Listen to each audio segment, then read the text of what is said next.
35 sano ka hor lacag uu xaday oo dowladda federaalka ee Soomaaliya meel ay ku aamintay uu ka qaatay ayuu maanta dib u soo celiyay safaaradda Soomaaliya midowga Yurub ay ku leedahay ayuu keenay.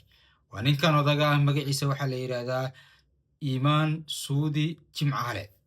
waddanka Belgiumka ayuu ku nool yahay. safaaradda Soomaaliya ayuu geeyay lacag gaaraysa $5,000 Mareykanka ah, yuurana ah 4,400, taas oo u dhiganta cadadka lacagtii uu qaatay 35 sano ka hor kadib markii uu la tashaday culummo.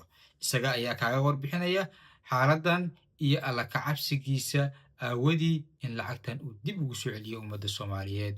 waana cashar muhiim ah oo ay tahay in wax laga بسم الله الرحمن الرحيم magacayga waxa la yiraahdaa Imaan Suudi Ducaale waxaan ku noolahay Belgiumka wadankan Belgiumka waxaan joogaa maanta safaaradda Soomaaliya ay ku leedahay Benelux iyo Belgium xilligii dawladii Maxamed Siyaad Barre waxaan ka shaqeyn jiray dekedda Muqdisho qaybta hawlaha maraakiibta xafiis lacageed baan joogay xoogaa lacag aan isticmaalay qofku waa qaldami karaa qaladkiisana waa ka soo noqon karaa waxaan ogaaday arintaas inay qalad igu ahayd waxaan go'aansaday inaan lacagta u celiyo dawladda 4,400 euro ayaan ku wareejinayaa safiiradda Belgiumka Khadiija Cusuble lacagtaas oo u dhigata $5,000 waxaan rajaynayaa in Ilaahay uu iga aqbali doono cibaadada aan sameeyay dadka hadda gacanta ku haya hawlaha